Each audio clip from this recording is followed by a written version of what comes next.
Things are gonna get crazy!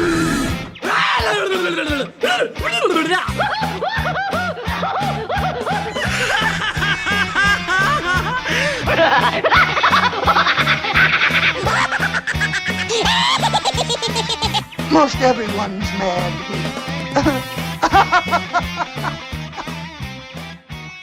Hello again, everyone, and welcome back to another episode of AniMat's Crazy Cartoon Cast. And what a very unconventional moment, especially with the fact that the day before, I just did an episode already all about the Oscars. So the big question I gotta go and answer right now is, why the fridge am I doing this again? Why is it suddenly that I am back a day later to go and do another episode? Well, the big reason is because last week, there have been so many major animation news that occurred that I just could not ignore. Not only a whole bunch of trailers, but a whole bunch of significant moments that have occurred that I cannot just go and delay that for next week. It's something that I have to go and discuss about it right now. Like, I know it is very, like I said, it's already unconventional that I already did my Oscars episode yesterday, but now I want to go and try to get the big animation news out of the way to go and, like, fully discuss them instead of just having a delay for next week. Like, these are things I need to go and talk about immediately. And I know a lot of people are saying that, well, this is the bonus episode of AniMat's Crazy Cartoon Cast. Well, technically, no. I would argue that yesterday was the bonus episode, considering that it's a lot more different and a lot more special because of the fact that it was all about the Oscars. This time around, we are going to be doing something a little bit different from that, where we're getting back to normal, where we are going to be talking about our 5 stories that include some news and some trailers and all that kind of stuff. But still, though, we are still gonna have a great time regardless. And I mean, it's more AniMat's Crazy Cartoon Cast, so, I mean, how could you say no to that? I'm sure that just means a lot more fun and a lot more madness that will be in store for us. So with all that said, I would like to go into the chat wall, and I'd like to ask you all, are you ready for another episode of AniMat's Crazy Cartoon Cast so soon? Let me hear it, folks. Are you ready? Yeah. All right, let's see what we got here. Oh, oh wow, and even a well-placed subscription there from KS19. Thank you so much there. Yes, I do see that people are prepared. That is wonderful to see. All right, so now that everyone is ready, it is now time that we shall go and get things started. And with our first story, well, sadly, I gotta go and bring the mood a little bit down because this is debatably the biggest animation news of the week. Well, other than The Boy and the Heron winning the Oscar for Best Animated Feature. Now, even though there was a moment of celebration for Japan at the Oscars with the win for The Boy and the Heron and Godzilla -1, there was also a little bit of sadness as well, especially when there was a significant passing that has occurred. Now, what's important to note also is that there have been several unfortunate passings that have happened since the last week. I know there were a couple of Japanese voice actors who have passed away, and even the creator of the Backyardians is unfortunately gone. But this one, I would argue, is the most significant and debatably the biggest animation-related death alongside Mark Gustafson not that long ago. Just want to make sure I pronounce that name correctly. And so our first story that we will go and discuss is going to be regarding the passing of Akira Toriyama. Yes, Akira Toriyama, most known to be the creator of Dr. Slump and Dragon Ball, has unfortunately passed away at the age of 68.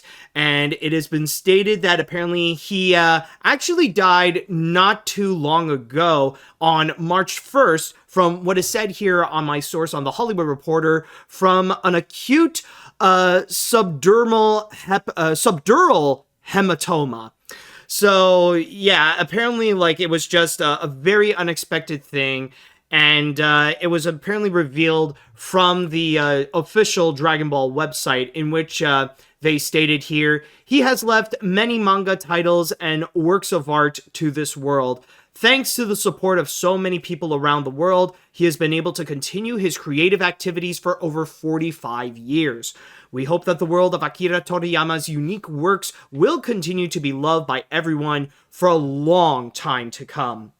And to go and give you a quick summary of who Akira Toriyama is, well, he has been an illustrator, a manga creator, and an anime creator ever since his early 20s. Like, he started off very young when he began working, especially providing some work onto the Weekly Shonen Jump. In fact, just to go and read you here, this little passage from The Hollywood Reporter is stated right here. Born on April 5th, 1955 in Nagoya, Japan, Toriyama's career as a mangaka? Honestly, this is the first time I've heard of that word, mangaka. His career as a mangaka began in his early 20s when he submitted works to the Weekly Shonen Jump magazine. His first published work was Wonder Island in 1978, about a former World War II kamikaze pilot stuck on Wonder Island. The follow-up, Wonder Island 2, was published in 1979. Toriyama made his name with the manga Dr. Slump, which was serialized by Weekly Shonen Jump from 1980 to 1984. The series followed the adventures of a girl robot and her creator, who live alongside the bizarre inhabitants of Penguin Village. Dr. Slump was known for its silly, punny toilet humor and pop culture references, and was a huge hit in Japan, selling over 35 million copies. It was later adapted into an anime series by Toei Animation that ran on Japanese TV from 1981 to 1986. But then, straight afterwards, after his work with Dr. Slump, that's when everything changed. Not just for Toriyama, but also for the entire world. And he decided that for his next creation, for his next manga that he would go and do, he decided he wanted to do something based on martial arts, since he was a big fan of kung fu movies, especially the ones from Jackie Chan. And he decided to go and name that Dragon Boy. So he would go and start work on his little kung fu manga called Dragon Boy. But then a little bit later, he decided to go and give that a significant update, where he would maintain that kung fu element, but at the same time, he would go and include some fantastical elements that were inspired by the Chinese story Journey to the West. And he changed that title from Dragon Boy to Dragon Ball.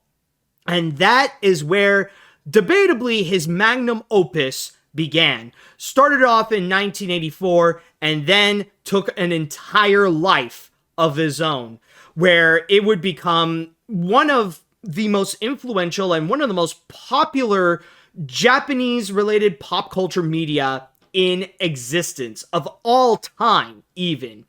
And from there, he would also have some other notable works, especially in video games, such as Chrono Trigger and especially Dragon Warrior. Is it Dragon Warrior? No, wait, no. I don't know. I just came out of, no, Dragon Quest, sorry. I don't know why I said Dragon Warrior. I came out of Kung Fu Panda not too long ago, so that's why, like, my mind got a little bit mixed up. It was like, yeah, Akira Toriyama worked on the Dragon Warrior. Wait a minute, that doesn't sound right. No, but anyways, you do get what I mean, though. So yeah, like, not only is he well known in the anime world, in the manga world, but also in the video game world. And honestly, it doesn't matter if you have seen Dragon Ball or any of his other works, like with Dr. Slump. This is debatably, without a doubt, one of the most influential Japanese artists in history, especially in pop culture. Because the big thing with Dragon Ball is that even though it was not the first it's not the first anime or the first manga to come to the West, but it definitely was one of the first to really make a massive impact to shape what anime is today. Because keep in mind, before Dragon Ball, like, yeah, anime was well known all around the world, especially with things like Speed Racer, Astro Boy, Battle of the Planets, Voltron, and several other different forms of Japanese pop culture media.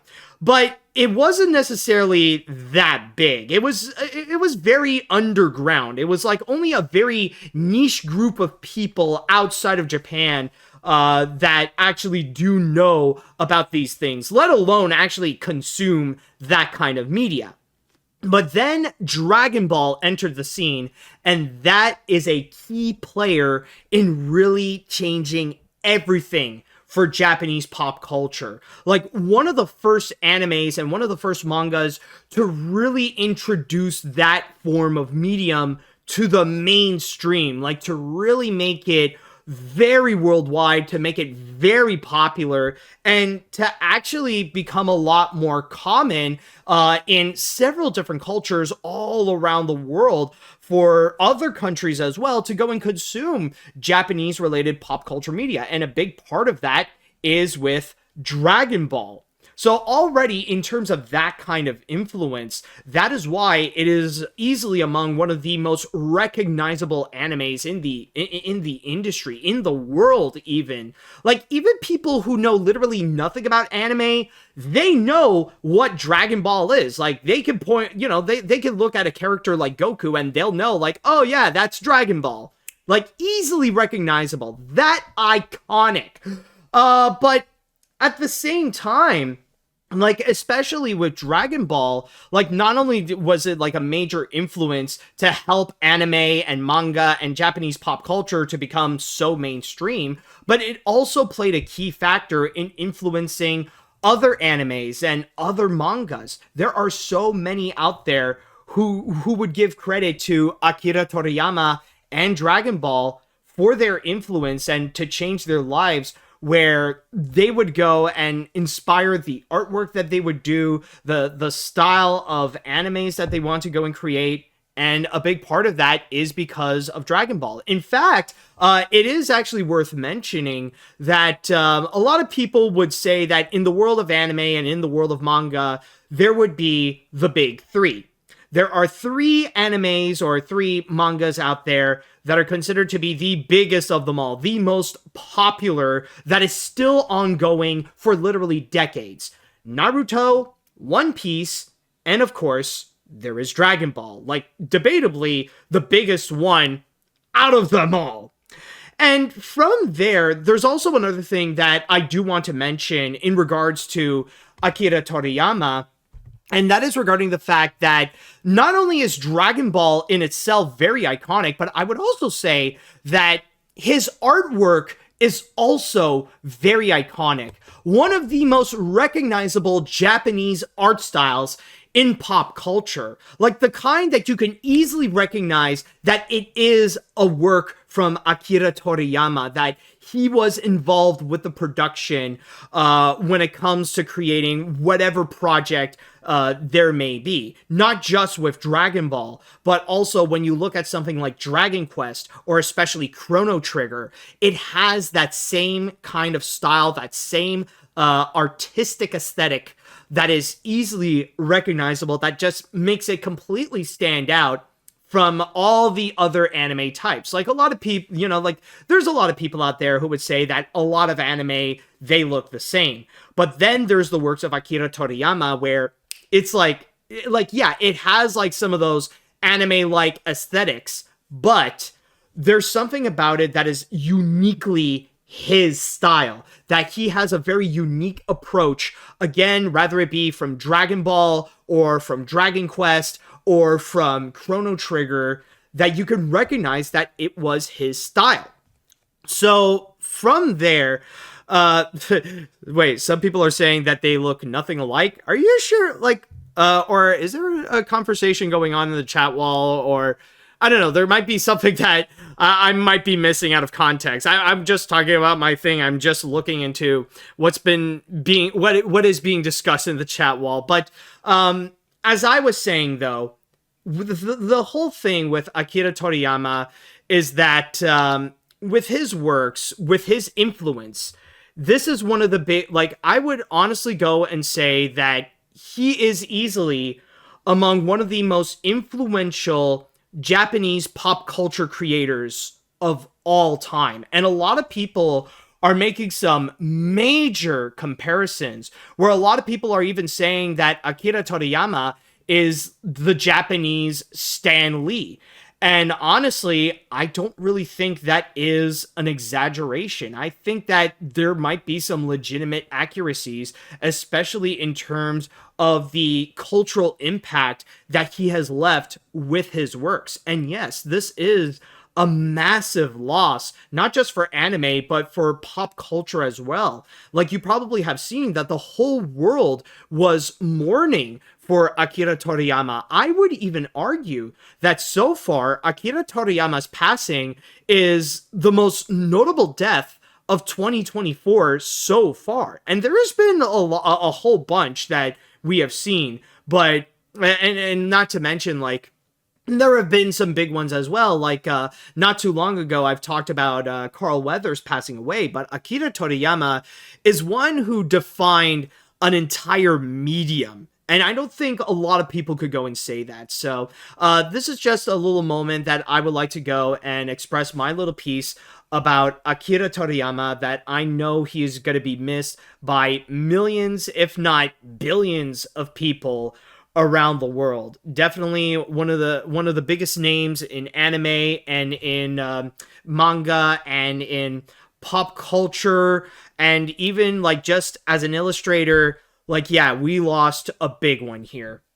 All right, so with that said, I would like to go into the chat wall, and I would like to ask you all, do you have any words that you would like to express about Akira Toriyama? Especially if you are a fan of anything that he has worked on, rather it be Dragon Ball, Dr. Slump, what else? Dragon Quest or Chrono Trigger. I would love to know what you think. And honestly, it is sad that, and just want to quickly add as well, it is sad that he passed away, like, especially at a pretty young age at 68. I believe there are some works that he was about to develop, but rather they're going to continue, I guess we'll have to wait and see. Let's see. I don't have a lot to say here. I'm a big fan of Dragon Ball, so this passing really hit me hard. Rest in peace, Akira Toriyama. Nah, I understand, man. Like, especially from you, JF, the fact that, like, you keep it short and sweet. I can already tell that, yeah, this is a passing that's very impactful, especially for someone like you. So I just want to make that little observation. This is truly a tragic loss. While I myself am not a huge Dragon Ball fan, I definitely won't deny Akira Toriyama really did help the show become what it is to this day, and how it is still going strong to this day. So overall, while Akira Toriyama may no longer be with us, his legacy with Dragon Ball will live on. All right, let's see what we got. Well, what else do we have?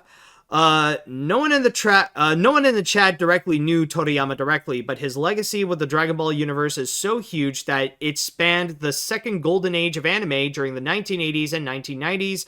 Knights of the Zodiac, Sailor Moon, Ranma Half, First of the North. It was especially in France with Club d'Orsay on France 2, that all of these shows renew the popularity of anime and manga, which is still going strong to this day. Rest in peace, Akira Toriyama. Your works will soar through the generations to come. All right. Last week has been very saddening. For Akira, I haven't watched much Dragon Ball, but I knew the legacy impact it brought with awesome characters and funny memes I see online. Without him, we wouldn't have one of the greatest animes in pop culture. I would also express that I'm very sad that Janice Burgess is no longer with us. As someone who grew up watching The Backyardians, it's really sad to hear because I'm a huge fan of the show when it's on Nick Jr. May both Akira and Janice rest in peace. Thanks. Yeah. And I know, like there's probably some of you out there who are also saddened with Janice's passing, and especially with a big preschool show like The Backyardians. Like, I'm sure that has impacted a lot of lives right there. Let's see. When it comes to Dragon Ball, I didn't get into it until I was in my preteen years, starting with Dragon Ball Z, given how popular that series was compared to the original and Super series, and it was fun and compelling at the same time. If it weren't for the anime and some Studio Ghibli films, I would never get into anime in the first place. I'm sad that he passed away, so may he rest in peace. Yeah, and that's also another major thing to go and mention about Akira Toriyama is that with Dragon Ball, a lot of people would go and credit that as like their gateway anime, like their introduction to anime and to Japanese pop culture in general. That's why the impact of Akira Toriyama's passing is so significant that if it weren't for him, anime would not be where it is today, and many people would not get into anime as much as they are now. So that's why, like, this, that's why this is something that millions of people out there are mourning. Let's see now. The original Dragon Ball is one of my favorite series of all time. The sense of action, adventure, and heart poured into this series will always be there for me. I will never forget those moments. Thank you, Akira Toriyama. Let's see. While I never had any interest in anime and Dragon Ball as a whole, I understand how Akira Toriyama was an influential figure in anime and manga. Also, thanks for mentioning the creator of the Backyardians, Janice Bergen's passing away. I remember watching the Backyardians when I was a child.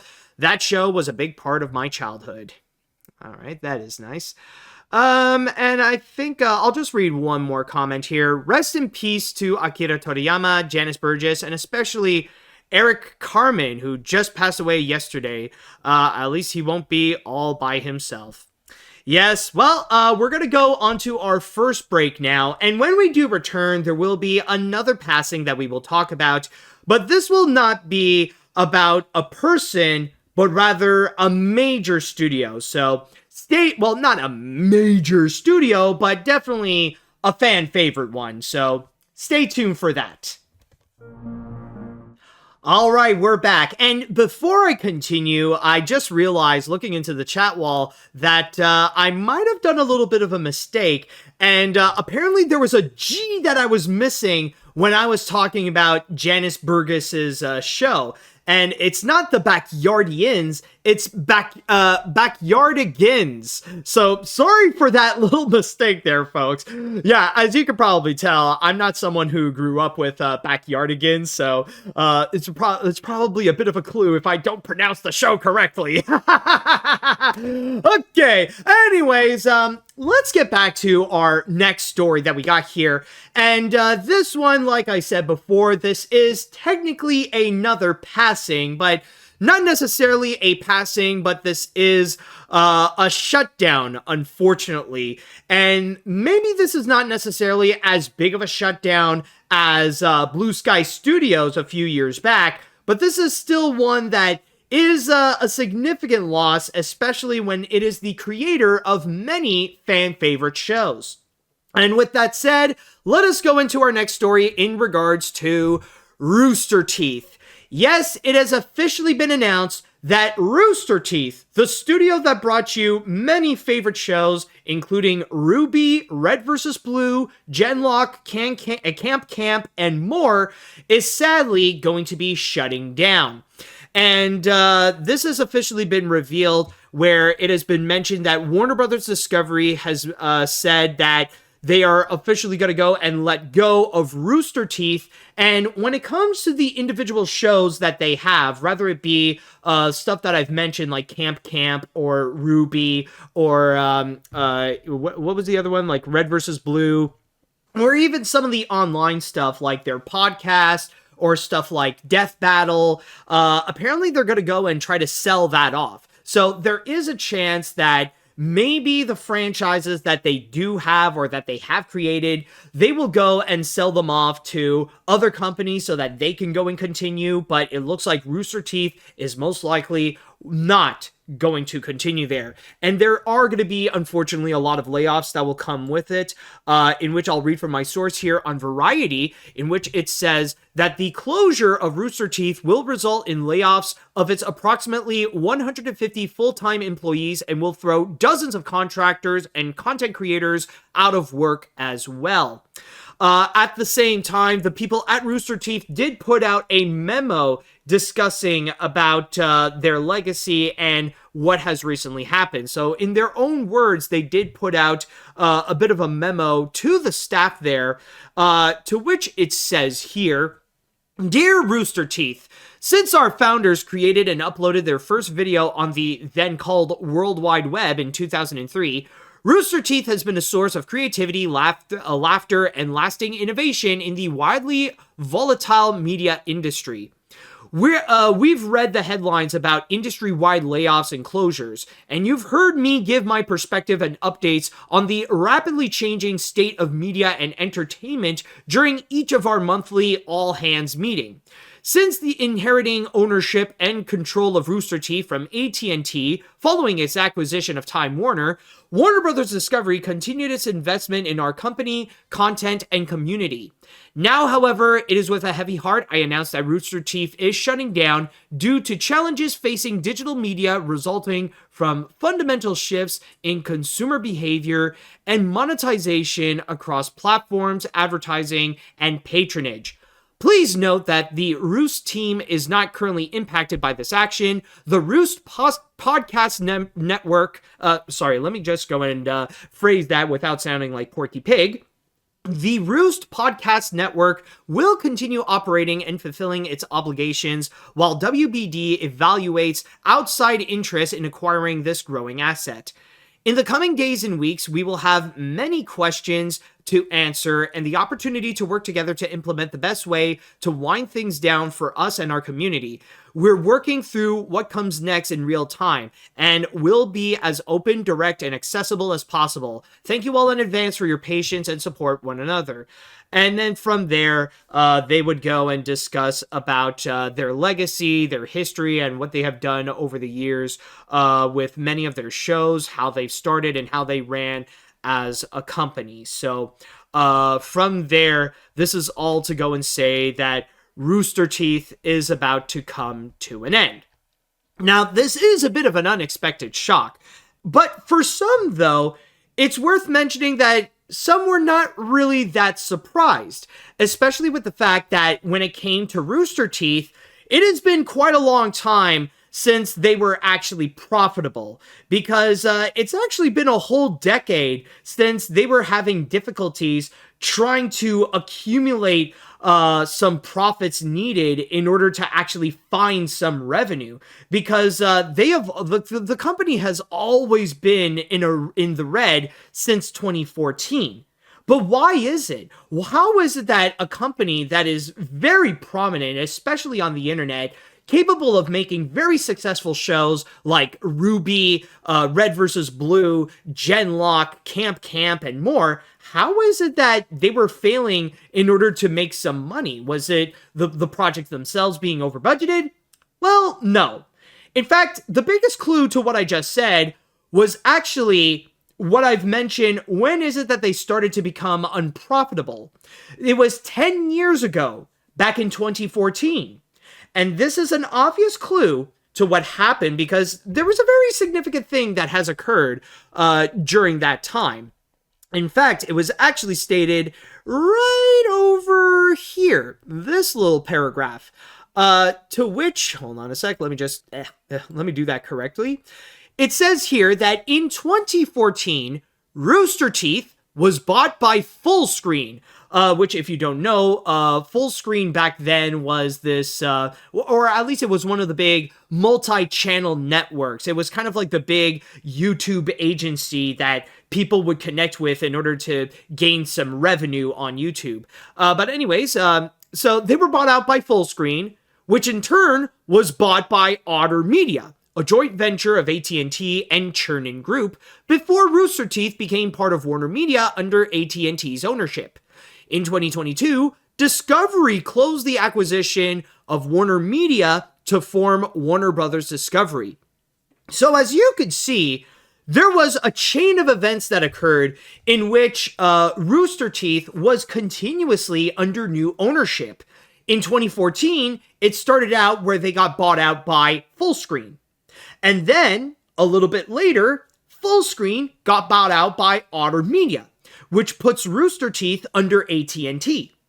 And then a little sometime later, AT&T acquired Warner Media, which means from there, AT&T decided to take Rooster Teeth and put them under Warner Media to make them an affiliate or at least a division of Warner Brothers. But then suddenly, sometime later, enter Discovery, where they decided to do that big merger with Warner Media in order to become Warner Brothers Discovery, in which, from there, Rooster Teeth became an association of Warner Brothers Discovery. And there is where you will find the decline in their profits. It was mainly because they were never that big of a priority in the first place. Like when they were an independent company, of course, their biggest priority was Rooster Teeth. It was maintaining their company. But then they were being bought out again and again and again. You know that little image of like, you got that little fish and then suddenly a bigger fish would go and eat it, and then suddenly an even bigger fish would go and eat it. Yeah, it's pretty much something like that in which it would occur. Because like that little fish since the very beginning, like that is just like a small thing compared to the bigger fishes that it was being consumed.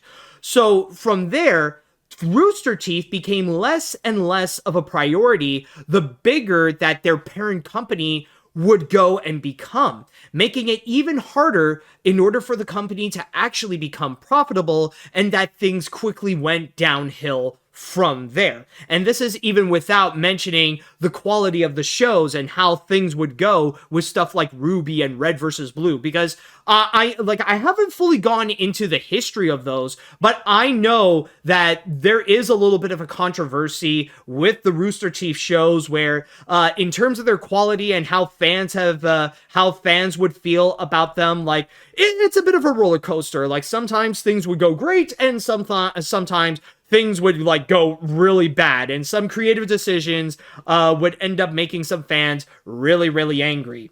So that, like, yeah, there is that factor where sometimes the satisfactory of fans with those shows, no matter how big they are, like, it can be a bit more or less from there. But still, though, the big significant thing is really because Rooster Teeth has ultimately become another failed acquisition story. It's the fact that they got bought out by bigger companies, and that the bigger company felt like, well, that's not much of a priority, so they had to go and make a sacrifice. In a way, the way that Rooster Teeth shut down is kind of similar to what happened to Blue Sky Studios, where they ended up being acquired by Disney, and that Blue Sky was just never a big priority at the company because Disney already had 2 major animation studios going on. So when it was time to go and make some sacrifices when COVID hit hard, they decided, well, unfortunately, they had to go and let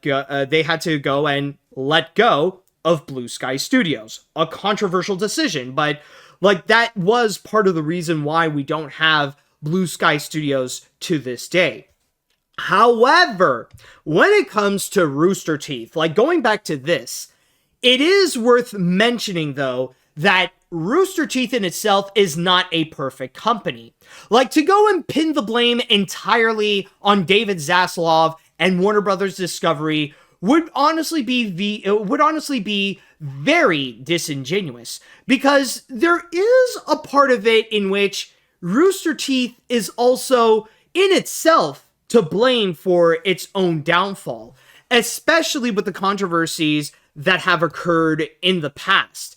And maybe you have heard about some, or maybe you have not, but unfortunately, Rooster Teeth also has a very controversial history of toxicity within its own workplace. In fact, there have been several employees throughout the years, or at least in the past few years, they actually opened up in terms of like the crunch culture that is within Rooster Teeth, where they were given very little time in order to go and finish these projects, that they have to keep on working overtime. The pay was not that great, and there are times when they were just not paid at all. And not to mention that there have been a long history of bigotry that is within Rooster Teeth, that some of the higher ups there, that they would just fill the environment with racism, sexism, homophobia, transphobia, like whatever form of bigotry would occur.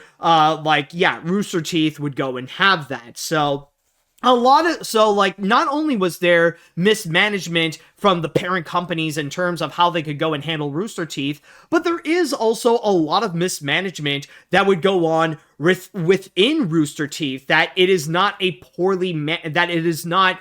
well-managed company, to the point that, like, it would be destructive. It's a little bit similar, like, again, going back to Blue Sky Studios, it's a little bit similar to what happened to their fate, where you cannot 100% blame Disney as to what happened within the studio, where, like, there is a tiny part of it that it is the company's own fault. And it's the same thing with Rooster Teeth. Because of its history of, like, having this toxic work environment, there is a bit of a debate that even if it would be associated with Warner Brothers Discovery or not, like, this would have happened regardless. And I mean, one great example of the toxicity in there is that you got to keep in mind, there was a bit of a moment in which Vic Mignogna used to work at Rooster Teeth, where he was one of the voice actors of Ruby. And he was staying there for quite a while. He stayed within the show until he was called out for many of his predatory actions, for the way that he would treat others, whether it be coworkers or guests at conventions, especially being predatory even towards minors. So they would have to go and kick him out. Which, I mean, it is a good thing, but honestly, it's something that they should have probably done a bit earlier, especially knowing the kind of R. Kelly style predator that Vic Mignogna was, or still is. Who knows? But the whole thing with Rooster Teeth is that, they have their own set of controversies, and they don't have to relate to the shows that they would create themselves. But still, though, that is a contributing factor that has to be talked about when it comes to their own downfall. And when they would go and brew this kind of toxicity, there's going to come a time when karma would go and come back. And unfortunately, that seems to be the case here. Again, we cannot fully blame Warner Brothers Discovery as to what happened. And I mean, they definitely are at fault, but Rooster Teeth should have also picked up some of their own slack in order to try to go and improve themselves and improve their work environment, to show that they have their crap in order. And that, honestly, I would say that if it weren't for all, if it weren't for all the bigotry, if it weren't for the mismanagement, if it weren't for the crunch culture, then Rooster Teeth would have been a bit more profitable than it is right now. So that's also another thing that is worth bringing up. But but still, though, it is still unfortunate that Rooster Teeth had to go, like, it is still sad that it had to shut down. It is very unfortunate that you got around 150 people who are going to be losing their jobs because of this decision right there. I do, to all those people who did get fired, I do wish them the very best, and that hopefully soon they'll get themselves back on their feet, that they'll quickly find another job so that they can remain financially stable. So overall, this is just something that I do want to go and talk about, especially with a big thing like an entire studio shutting down. It sucks to see, you hate to see it, but sometimes, like, things like that would happen, especially with Warner Brothers Discovery, when their business is failing hard with David Zaslav. So when they're at the point that they have to make sacrifices, I guess it goes to show that Rooster Teeth has always been a low priority at WBD. All right, so with that said, now I would like to go into the chat wall, and I'd like to ask you all, how do you feel about the shutdown of Rooster Teeth. And if you have any thoughts in regards to any of the shows that they have made, if you've been a fan of like Red versus Blue or Ruby and stuff like that, I would love to know what you think. All right, so let's see what we got here. So, this really sucks. While I myself am not familiar with Rooster Teeth, I won't deny that they definitely made some great content. Also, with the amount of stuff that happened within the studio, I kind of understand why this would happen. So, for one, I think it's safe to say that David Zaslav and Warner Brothers is not fully to blame for something for once, which is a sentence I never thought to say. Yeah, I would say, like, honestly, if I would have to put in a percentage, like, David Zaslav and Warner Brothers is, like, 80% to blame on this. I mean, they're the ones who actually made that whole decision, but ultimately, I would say 80% of it is their fault, and 20% of it is Rooster Teeth's own doing. Let's see what we got. Rooster Teeth was one of those studios that a lot of people online, including me, talked about. My favorite shows would be Red vs. Blue, and I thought Ruby was just alright. But after hearing the allegations of toxic workplace, I just avoided Rooster Teeth because of that. I did message a friend of mine who worked at Rooster Teeth, and she seemed to not have any emotions about it. I honestly don't blame her. Rooster Teeth, you will be missed, but it is kind of your own fault. Also, I do hope everyone will find another job soon. All right. Rooster Teeth is another cautionary tale on how mismanagement is never always rewarding in the long run. Being an animation fan is sometimes suffering when bearing both Rooster Teeth and Glitch Productions' recent controversies in mind. Yeah, you know, I have heard about the Glitch Productions controversy, and I mean, you can correct me if I'm wrong on this, but I do believe there was like a voice actor who unexpectedly got replaced and wasn't aware of that. I mean, I know Anime America like really chronicled that well, but I am aware that like even Glitch Productions have their own drama that they got to go and settle. So that is something that I am fully aware of. Let's see. I used to watch Red vs. Blue a lot, so it's a shame to see Rooster Teeth go. Granted, I don't condone the mismanagement behind the scenes, but if they threw those guys out and brought in someone a bit more competent, they probably would have made it out of those slumps. This goes to WB as well, so Godspeed Rooster Teeth. And yeah, like honestly, throughout the years where they would have like parent companies, like honestly, that's another group of people to blame. Like this is another reason why Warner Brothers should also be to blame on this.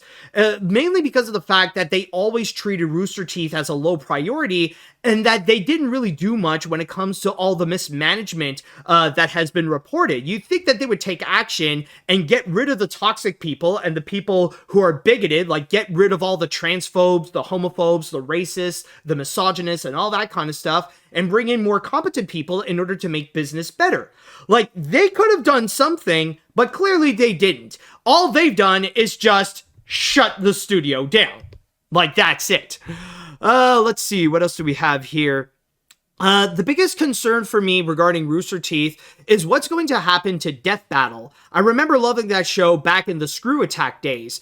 Not even the hosts are sure what will happen, which stinks because they were planning season 11. They were even planning to bring Wile E. Coyote into the show.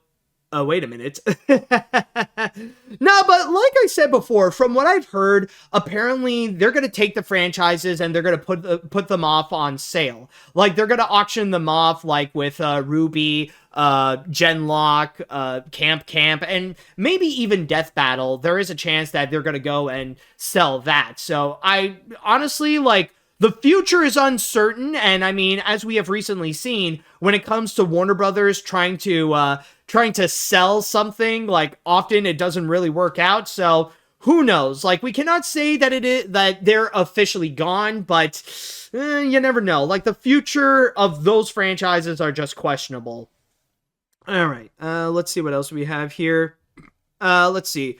While it is sad when studios get shut down like Rooster Teeth, I think it is for the best, especially with the allegations behind the scenes of that studio, and hope the workers there will get new jobs soon. Reminds me of the Weinstein Company, when we already know what happened to that studio because of you know who. In fact, Stephen Ellison, aka Mr. Code, did a video of that on YouTube. And of course, he was recently a guest on the show. But yeah, honestly, there are some times where, like, it is reasonable as to why when you would hear some of the controversies that would happen, where, yes, like in the case right over here with Rooster Teeth, it is unfortunate that it would have to shut down, but when you do look into the history and what happened behind the scenes and all that kind of stuff, it's like, yeah, like, so there's a part of it where you know where it went wrong and how their fate was suddenly lost. All right, I think I'm going to read one more comment before we go into the next story. So let's see, what do we have here? It's it is very unfortunate that, or actually, I got two. I think I'll have room for two.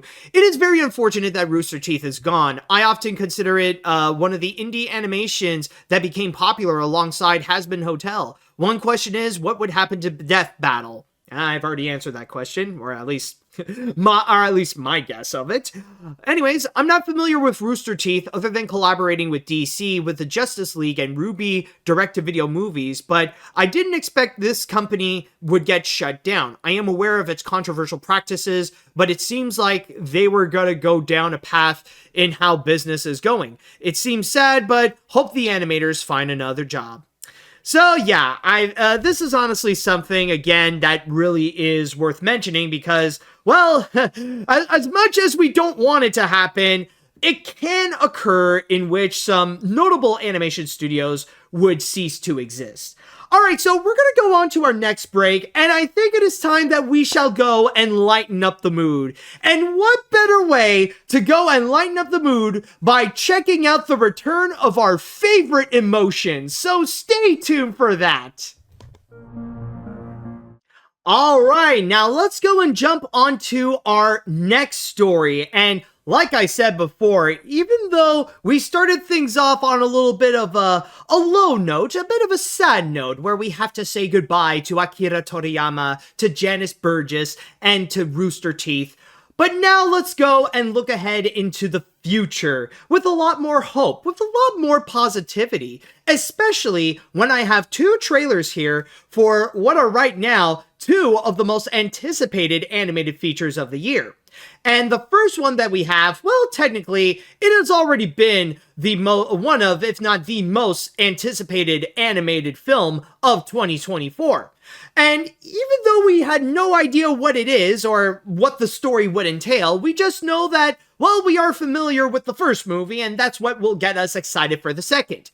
But now we do have a bit more of an idea of what is to come with this movie in particular, and oh boy, is the intrigue high for this one. So with that said, let us now go and take a look at the trailer for the upcoming anticipated sequel, Inside Out 2.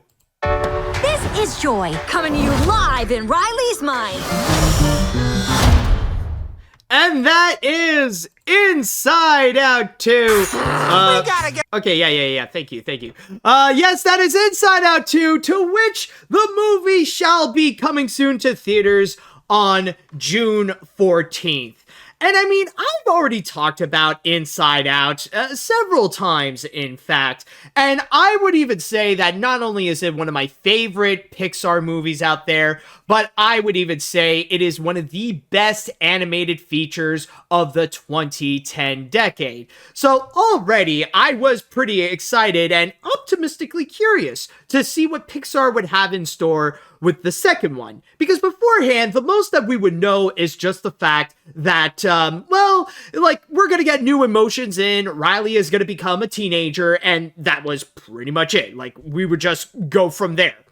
But now with this one, I'm not gonna lie, this thing really caught my interest. And I think really the one that really, like, the one that really got me very curious is actually regards to all the new emotions, not just with anxiety, but now, like, we fully see who is Henri with envy and also embarrassment, which also, a friend of mine, Ryan, actually pointed this out, that, I forgot his name. Chatwall, you could go and help me out with this, but, embarrassment is actually going to be voiced by the same guy who voiced Dark in Orion and the Dark. So honestly, it's kind of a funny transition to see the guy going from black to suddenly becoming pink. And not to mention being this like this metaphorical embodiment. Yeah, thank you so much. Paul Walker Hauser. So basically in 2024, we just saw Paul Walker Hauser going from one cartoon embodiment of this factor of life to another one right over here, and especially a big one as well. Like, honestly, it's funny to see all the different parallels between Dark and embarrassment, and just from watching this trailer here. But so it is interesting that we do see some new emotions and a little bit more complex emotions, not just with the standard ones like with joy, fear, sadness, anger, and disgust, but now we also have, like, on top of anxiety, well, like I said, embarrassment, ennui, and envy. But what I find to be very interesting, and this is the thing that honestly caught me off guard and really, like, shows me, okay, now things really got interesting, it's the fact that, are these villains? Because the whole thing is that, like, we see at some point where they would take, like, the emotions of the first, and, like, right over here, Emotions than all of you. You can't just bottle us up. yeah, like, and they would just throw them away, so now the new emotions would have to be in charge, and I'm just there like, wait, they're villains? Like, characters like Henri, anxiety, like, apparently they're gonna be, like, the new bad guys here? Like, okay, maybe villains is going to be a bit of a harsh word. I don't know if they're going to be, like, full-on antagonists in the ranks that, or in the levels that we would see, like, recently with the Chameleon in Kung Fu Panda 4 or King Magnifico in Wish. You know, like, what I'm saying is that apparently we're going to have, like, more antagonistic characters, that apparently we're going to have antagonists in Inside Out, which honestly brings in a new level, like this new intriguing layer. And the way they are presenting it so far in this trailer, like, it's not just like, oh, let's have a villain for the sake of having a villain. No, like, they're showing us that there is a legit reason, something that does connect with Riley and her pursuit of becoming a teenager, of growing up in a way, and now having these more complex emotions now being in charge of her head, and how she will go and pursue it, especially now that she's entering high school, now that she's going to have some new friends, now that she's going to enter into this new level in hockey and stuff like that. So, like, Riley is entering into a new stage in life, and now you got these new emotions that are forcing their way into, forcing their way into making that transition. So, honestly, like, right there, like, just that concept, like, even if they're just antagonistic, that, like, maybe by the end, like, there'll be some compromises with people like Joy and Anxiety and stuff. Like, still, the idea of them having antagonists and presenting it this way already sounds fantastic. Already sounds like, okay, like, you got a great idea. And honestly, it does make it a legit reason for an Inside Out 2. Like, this isn't just throwing in a sequel for the sake of a sequel. They have an idea. They got a plan. They got a legitimate story to why there should be an Inside Out 2. And that, I condone them for that. And also, another thing that I do like, and this is a continuation from what we have received in the first, is that now we are taking these emotional concepts and now they're turning them as ideas for the world building. And one great example that we have seen, of course, is with the sarcasm. And honestly, like, yeah, at first, it sounds like just a stupid, cringy pun. But the way they presented it here, that I gotta say is actually fantastic. Like this part. We ran into you guys. Boy, are we so lucky we ran into you guys. Wow, those guys are jerks. Wow, those. Like, okay, like, literally the sarcasm that it echoes out to just sound like, you know, to sound very, very, well, sarcastic. Like, honestly, that is actually pretty good. And as you may have heard, we actually got a surprise return of an actor that, for a while, we think he wouldn't be coming back. But as it turns out, yep, he has returned to his home at Pixar. What you have heard, like, calling the Inside Out emotions jerks, is none other than John Ratzenberger. Yes, he is going to be coming back, and I mean, considering that there is going to be a Toy Story 5, it shouldn't be that big of a surprise that he would eventually come back, especially who else is going to be playing Ham. So with him returning to Pixar, you know, that is like a nice thing to see. And on top of that, it is worth mentioning that there are some other actors who will be returning to Inside Out 2 as well. One thing that, honestly, as a Muppet fan, I am actually excited for is that we are also going to see the return of both Frank Oz and Dave Goelz onto this feature. And on top of that, they even mentioned that another prominent figure of the Muppets, Kirk Thatcher, will also be adding his voice onto the movie. So that's, you know, honestly, even maybe they're just going to be like cameos or something like that. That's still going to be exciting to go and check out. And I mean, of course, I think it's also worth mentioning that the animation, of course, is still absolutely gorgeous. Like, what they have done so far, it is definitely great, especially not just with the new design of the characters, but on top of that, like, when you go into the, like, when you do see, like, the world of Inside Out, like with all the characters and stuff, like especially with what's happening in Riley's mind, like returning to that area.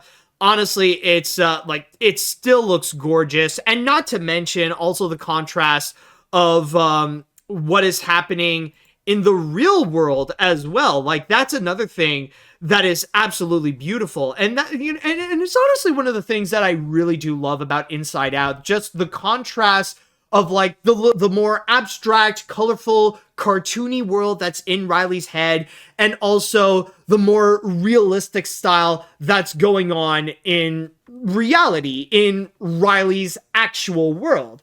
Honestly, I think this is one of the best examples of using cartoony animation, not just for the aesthetic of it, not just because of like, it's a style, but it's mainly because there is this narrative purpose to it. And honestly, seeing that return as well is going to be fantastic. So overall, with Inside Out 2, now I feel like I got much more of a reason to actually be excited for this. You know, to be honestly anticipated for Inside Out 2, much more than the fact that it is just an Inside Out 2. Now, is this going to be a masterpiece as much as the first? Honestly, maybe not. Like, I am open to the idea that there is a possibility that we will see a downgrade from the first to the second. But so far from what they are from what we are presenting here, or what we are seeing here, it honestly looks like it is still going to be a great movie regardless. Like, the animation looks very spot on. The use of the characters, both old and new, honestly, it's fantastic. And carrying on the legacy of what is happening inside Riley's mind and showing these visual metaphors of emotions and what's happening in our brain, like that is still alive and well and is still being put to good use. So honestly, I am definitely hyped for this one, and now I feel like I am ready to see the return of Inside Out, the Inside Out characters. So if you are as excited as I am to see Inside Out 2, then keep in mind that it will be coming to theaters on June 14th. And with that said, I would like to go into the chat wall now, and I'd like to ask you all, what do you all think about the trailer of Inside Out 2? Are you guys hyped up for it? Are you excited to see more of what's to come? Or do you disagree with me and you're pretty iffy on that? Let me know what you think. And also, I'm gonna go and make a little poll here on not on Patreon, I was about to say that, on Twitch, and I'm just gonna go and quickly ask, what do you all think? Just to go and all ask, let's see, are you excited for Inside Out 2? And I will go and say, yes, and also no. All right, so let's go and put that up, see what you guys say, while I will go and read what people say here on the chat wall.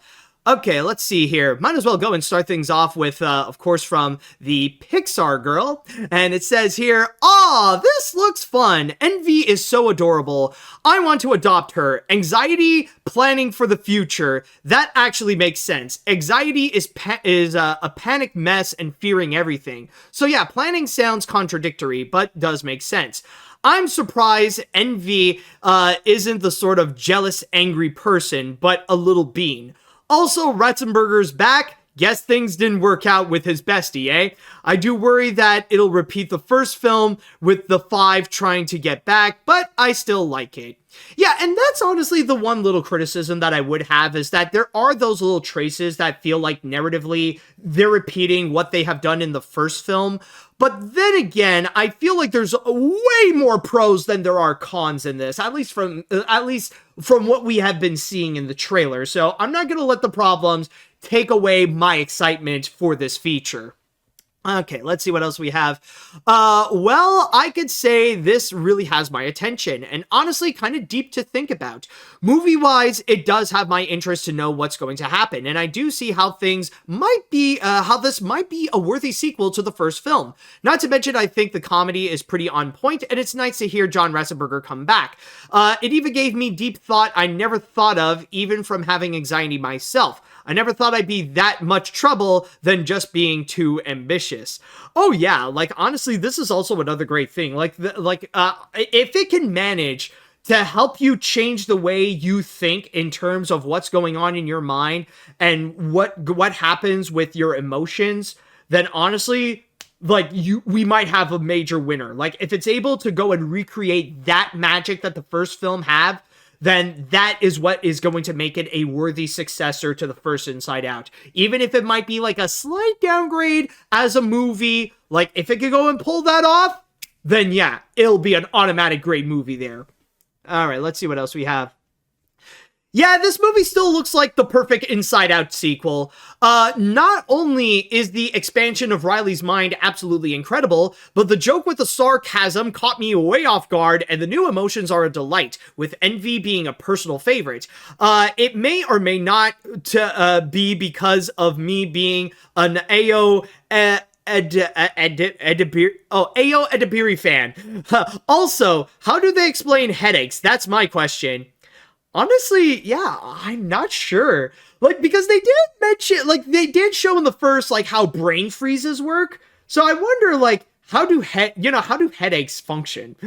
And by the way, I would say it is near unanimous in terms of people's excitement. For those of you who have voted, with the exception of just one person, all of you said, yes, you are excited for Inside Out 2, so the hype really is on for that. All right, let's see now. Let's see. First off is Paul Walter Hauser that you mispronounced. Oh, sorry about that. 2, for the look of this film, while I do dig the new emotions and explore Riley's teenage life, as I've seen in the first film. My biggest concern is the potential rehash when Joy and her friends get separated from Riley's mind, like with the first film. I don't think it will be as amazing as the first film, but I do hope that it'll look great. Yeah, I mean, like, that's like the big, for now, that seems to be like the biggest obstacle. That's the biggest concern that we got with Inside Out 2. Are they just going to go and copy the plot from the first film and just integrate that onto Inside Out 2? Like, that is the biggest worry, and that looks like it may be the case based on what we are seeing in the trailer. But hopefully there will be more creative spins to it, that they will still find a way to make the experience unique. Let's see what other comments that we have here. Let's see. Anybody else have anything to say? From what we see with the new emotions, they have some promises. Although the one confusion I have is that Envy looks like a bit happy than how Envy is usually portrayed. Also, the new girl Riley meets makes me wonder if she might be a friend or a love interest in the end. Honestly, I don't know. Like I know I've heard a lot of discussions. People might think that eventually Riley might hook up with that new girl. But one thing you gotta keep in mind is that Riley has a boyfriend. Like, that guy, that boy that she bumps into in the end of the first film. Yeah, eventually they actually do hook up. They actually do get into a relationship. And there are some little clues, like when you look into some pictures in Riley's mind, that apparently they are still together. So from there, I don't know. Like, I think Riley is going to remain straight for now, or I think she will stay with her boyfriend. So, that is something that is worth mentioning, that you got to keep in mind. I know there's a lot of confusion. Oh, is she going to hook up with that new girl? But then again, like, Riley's already taken by a guy. So that is, one thing I just want to go and clarify. Let's see. What other comments would there be? All right, I think I've already... No, I've already read that one. I think I'll read one more comment before we go on to our next break. So, you already know how anticipated I am for Pixar's Inside Out 2. We finally got our first official look at the rest of the emotions. Everything looks amazing so far. I do hope the film will be beloved by everyone. I noticed one of Riley's friends is that Latina girl and has a piece of pink hair. I believe my friend who's an associate producer did suggest this character. Ooh, interesting. John, I see that you may know a bit more than you want to bring up, or at least maybe you have probably signed an NDA on that too. All right, but anyways, we're going to go on to our next break, and we have another trailer in which we are going to check out. But this one is not a sequel to anything. In fact, this is a new original picture, well, technically based on a book, but still though, this is something that really caught a lot of people's attention, almost as much as Inside Out 2, so stay tuned for that.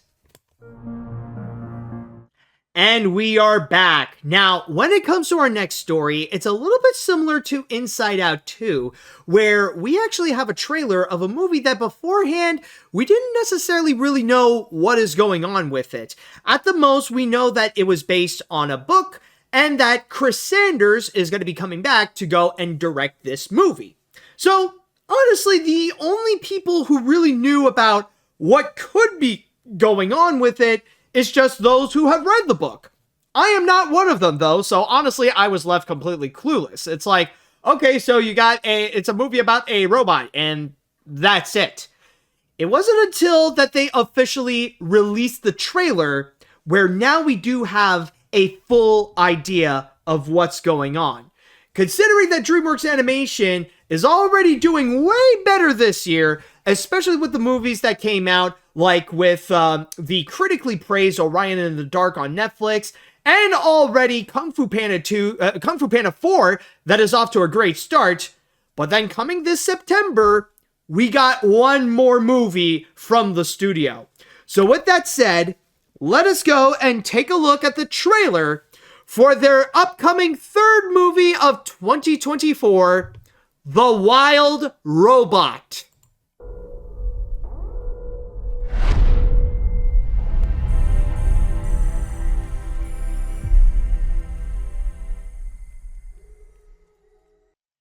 And that is The Wild Robot, to which the movie is scheduled to be coming soon this September. And Chatwall, if you can help me out on that, I believe there actually is a specific date of when it's going to be coming out. I'm trying to think, like, is it like September 26th or something like that?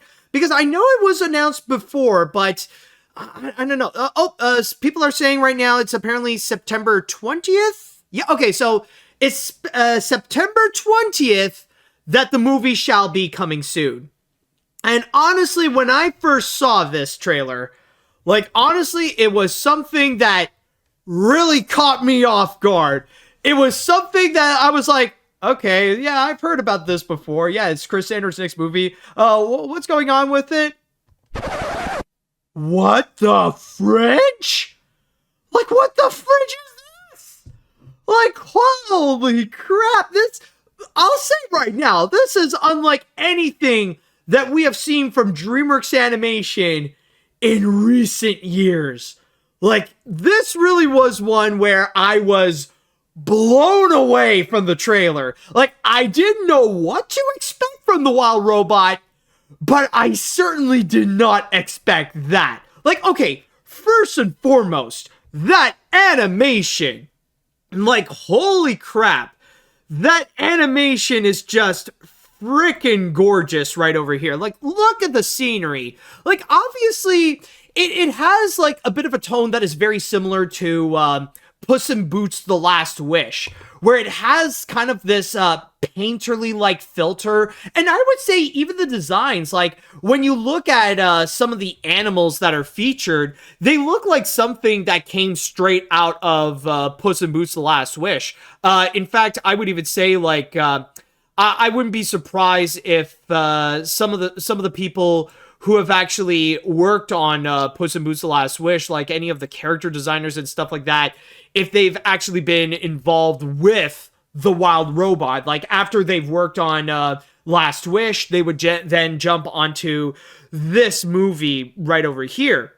But yeah, like, there is a bit of that stylized touch where it looks like it's like some of the DreamWorks concept art that's suddenly coming to life. And already you see, like, just this natural beauty that's just coming out of it. Like, yeah, and even, like, the use of colors as well is also very reminiscent to what they did with Puss in Boots: The Last Wish, where, like, they are very bold. Like, when there is something that you have to focus on, like with the lynx's eyes, like, yeah, it immediately grabs your attention right there.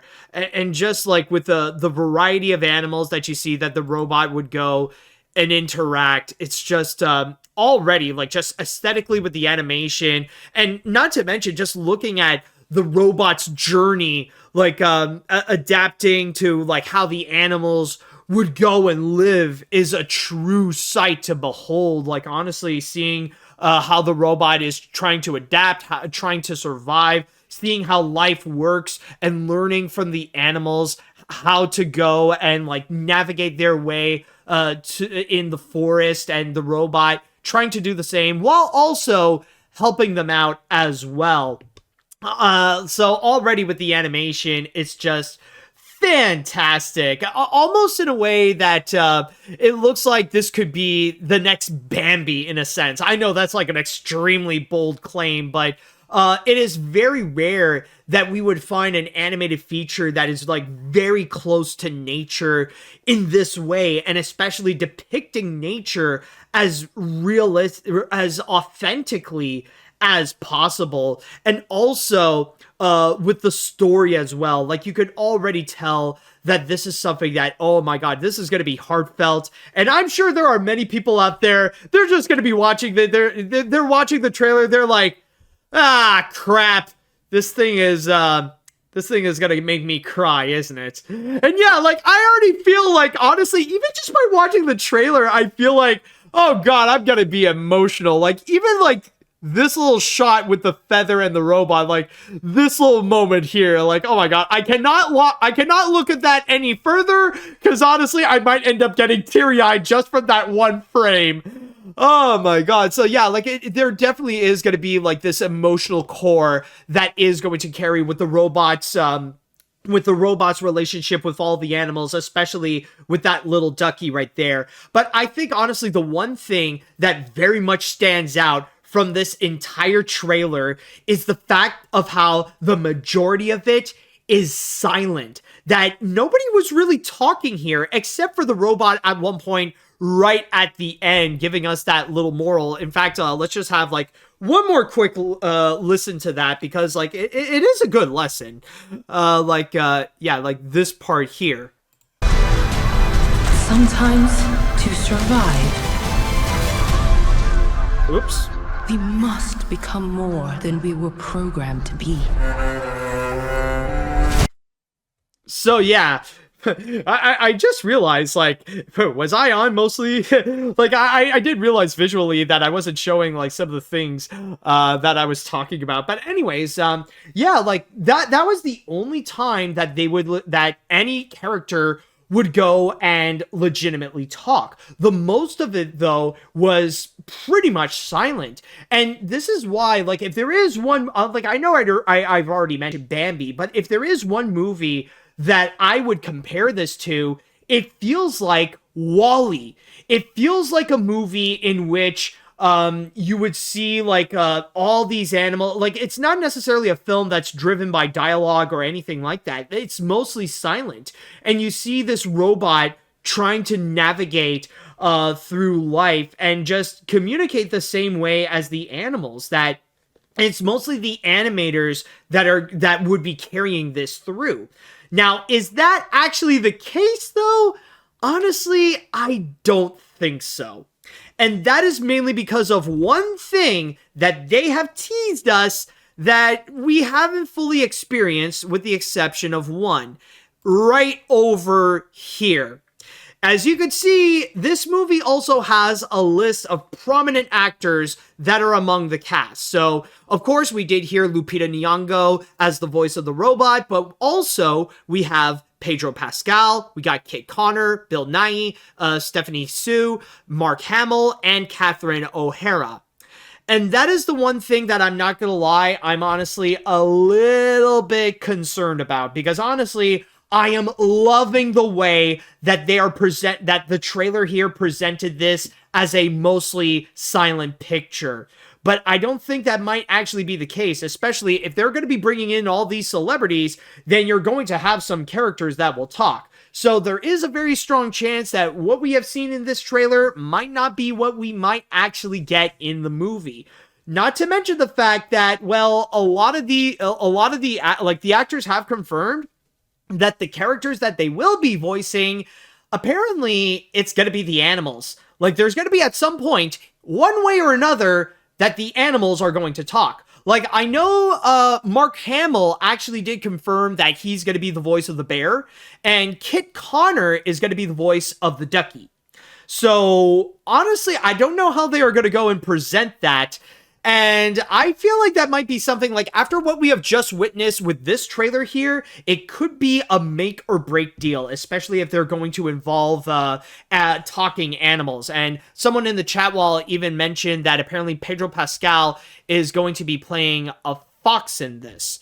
So that's honestly my biggest concern, because honestly, it just makes me feel like I'm loving what I'm seeing in this trailer, but maybe I should not be too attached to what we are seeing. So I'm just gonna say overall,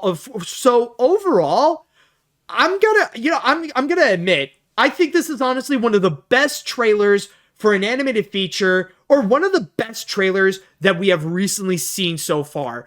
I'm not gonna lie, I feel absolutely blown away. The animation is gorgeous. The way they would set up the robot's relationship with the animals is very emotional and very heartfelt.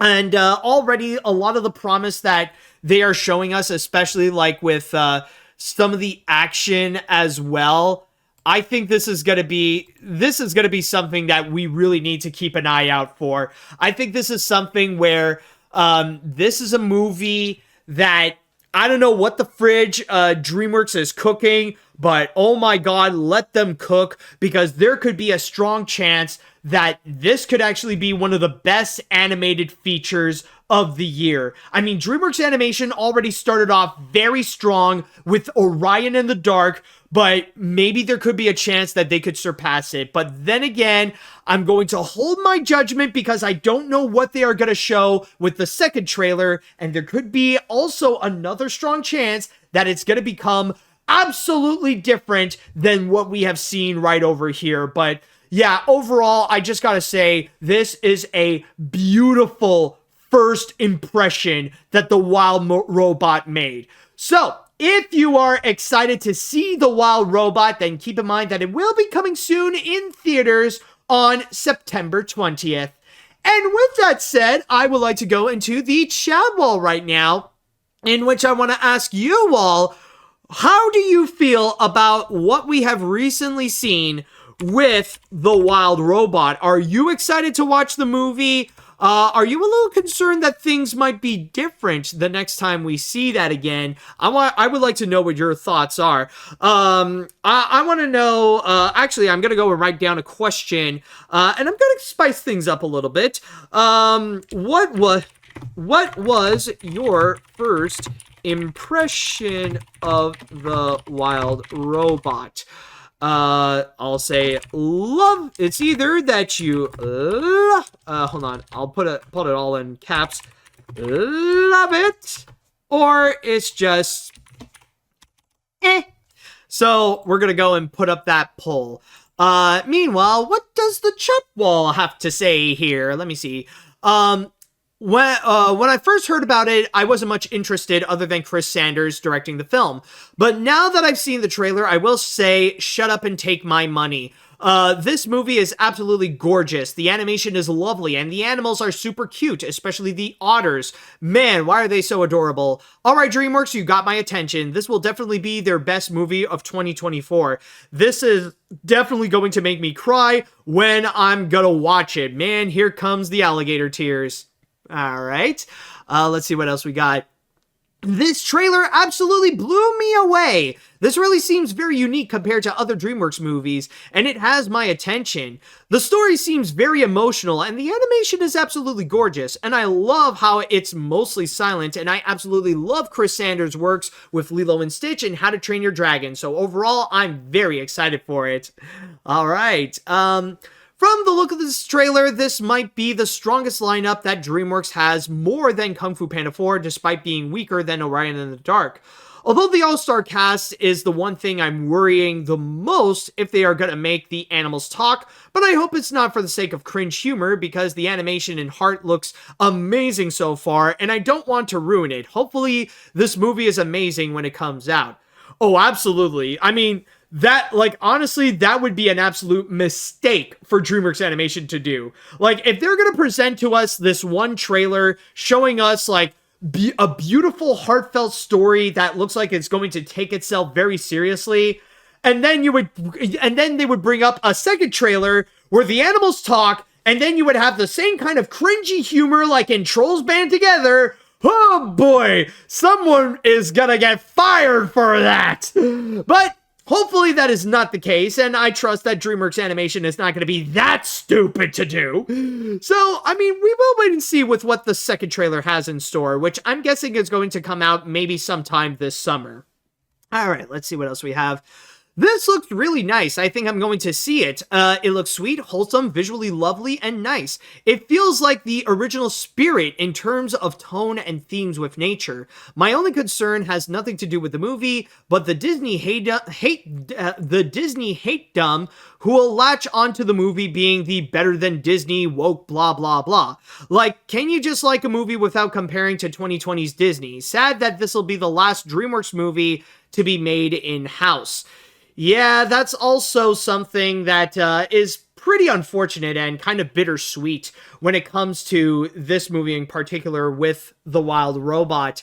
For those of you who don't know, The Wild Robot is actually going to be the last animated film in which it will be made fully in-house at DreamWorks Animation before they're going to move on to outsourcing most of their animated films. They're going to do like Sony Pictures Animation, and they're going to go to Sony Pictures Imageworks, where they will go and provide the animation because, well, it's a cheaper alternative. which honestly, it really sucks. And even though I should technically be celebrating because it means more work for Canadian animators, it really, it is a sad thing because that Universal is trying to dodge the animation guild. They just don't want to go and follow the union rules, which is why they have resorted to just go and move, give more work to Sony Pictures Imageworks.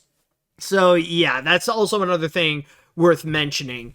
Anyways, damn, this looks way more beautiful than I could have predicted. Not only was it a bold choice to have almost no dialogue in the trailer, but the animation looks beautiful, clearly showing some Puss in Boots: The Last Wish influences, and the rendition of What a Wonderful World is very ethereal. I'm definitely gonna give it a go, but I'm not sure about the lead being named Roz. I'm guessing she's gonna watch us. Always watch it. Oh my god. Yeah, that would be like a completely different movie. Like, how about Pixar responds with like a whole remake of The Wild Robot, but it's literally just Roz. It's like, oh look, a little ducky. How adorable.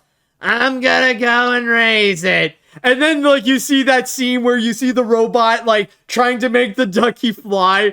Like you just see her, she's just slowly slugging her way to the cliff. It's like, all right, duck. Now's your turn. Flap your wings. Sometimes we need to be more than what we are programmed for. What a wonderful world.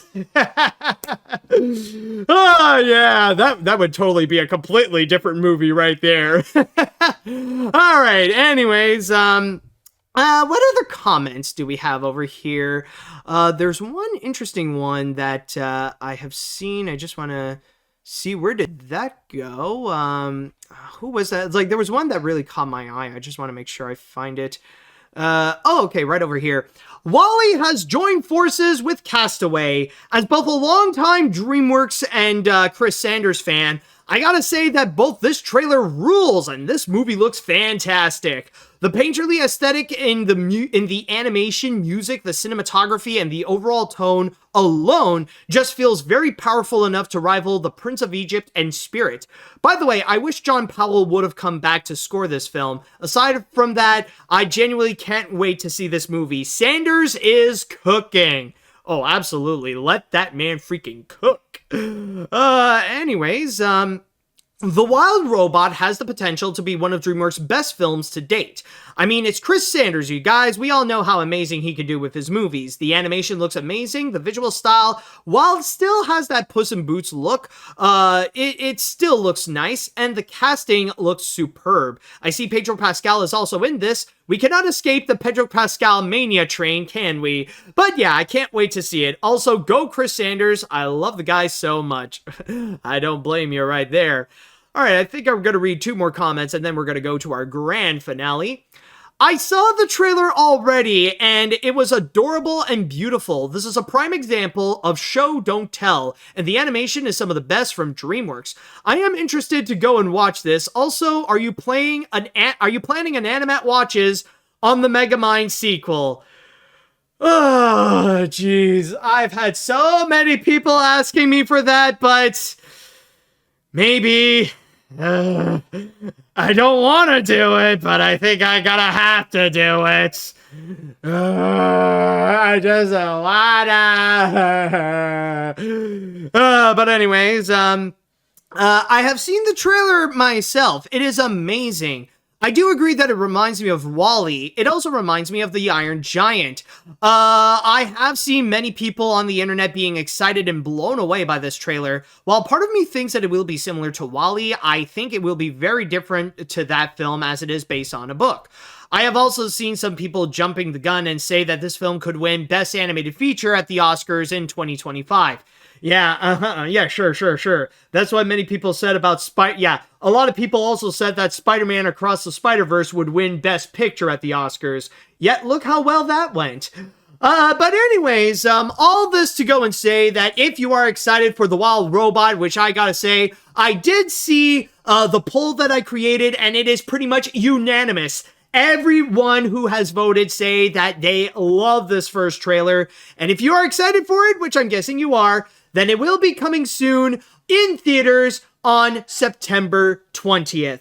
And now we are going to go into our last break, and we have one more story to cover, and this is a little surprise for you all, because we are going to be talking about Kung Fu Panda 4, and the things that have been revealed about what happened behind the scenes. Oh boy, you're in for quite a wild surprise, so stay tuned for that. And now, folks, it is time that we shall go and cap this episode off with the grand finale. And wow, this is one of my best timed ones with that little music right there. But anyways, what I am going to be talking about is actually in regards to Kung Fu Panda 4. Now, I know that there have been, I guess you could say, some honorable mention news that have occurred. Yes, Nintendo and Illumination have confirmed that there is going to be another Mario movie that will be coming soon in April of 2026. And on the day that I am recording this, there has actually been news that have revealed that apparently Disney has fired the creator of X-Men 97, which honestly is very concerning, and it does make me wonder, what the frick did the guy do that made Disney have to immediately go and kick him out? Because, like, they didn't even treat Gina Carano that way, so whatever he did must have been a little too serious. But anyways, what I'm going to be discussing is actually in regards to Kung Fu Panda 4. And I know that I have seen in the chat wall, a lot of people freaked out, and I would say some of you might have jumped the gun a little bit into what I'm going to be discussing about in regards to Kung Fu Panda 4. A lot of people are thinking that, oh, this is going to be another case of Spider-Man Across the Spider-Verse with a very troubled production, with a toxic work environment. Oh my god, things have gone so wrong with Kung Fu Panda 4. I'm just gonna say now, no. It's not necessarily that at all. Like, the production, for the most part, actually went pretty smoothly. It was fine. It's not necessarily that in which I want to go and talk about, because it didn't necessarily occur. What I am going to talk about is what did happen behind the scenes. And listen to what I have to say, because this is actually in regards to a lot of the creative choices that have occurred in Kung Fu Panda 4. And by the way, just to give you all a major warning right now, that what I am about to go into some spoilers of Kung Fu Panda 4. So if you have not seen the movie yet and you want to do so and want to avoid spoilers, then this is where the episode for you ends right here. Thank you so much for listening. Thank you so much for watching. Tune in next time. But for those of you who are willing to stay, well, have I got a wild story for you all. So let's go and discuss about what happened with Kung Fu Panda 4. Now, what occurred was that apparently the fan Discord of Kung Fu Panda had an opportunity to have a discussion with the co-director of the movie, which is Stephanie Ma Stein.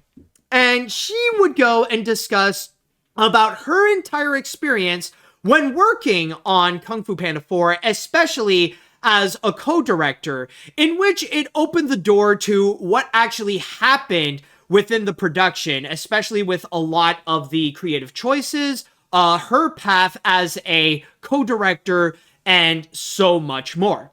And one of the first things she would go and discuss on this entire Discord is actually in regards to the cameos of the villains. Specifically, the return of General Kai and Lord Shen, as well as also bringing up the Furious Five, like their little return during the credits of the feature. And especially with the Furious Five, they kind of have a little bit of their own, they have a little bit of a chapter in her story. And apparently, and it honestly shows that they were actually very last minute additions. And as you're probably seen in Kung Fu Panda 4, when we do see Lord Shen and General Kai, they pretty much came out of they pretty much showed up. They got locked in the cage by the chameleon when she took the Kung Fu out of them. And then suddenly we just see them return to the spirit realm. Like they were basically like extras. So pretty much glorified cameos. And it actually showed because apparently during production, they were added in at the very last minute. In fact, she didn't actually confirm it, but I wouldn't be surprised if the animators of Kung Fu Panda 4 added Lord Shen and General Kai this year.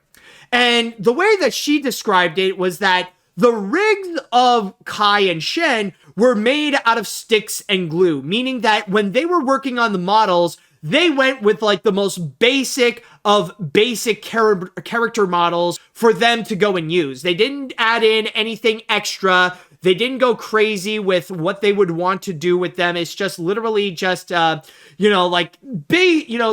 the most basic that they could go and create so that they could go and quickly add in their reactions, their little movements and stuff like that, and that's it.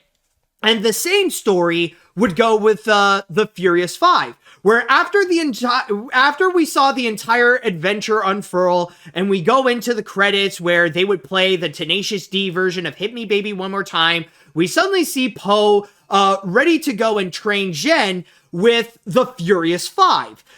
Suddenly we see a quick appearance of the Furious 5 where they're also working with Zhen.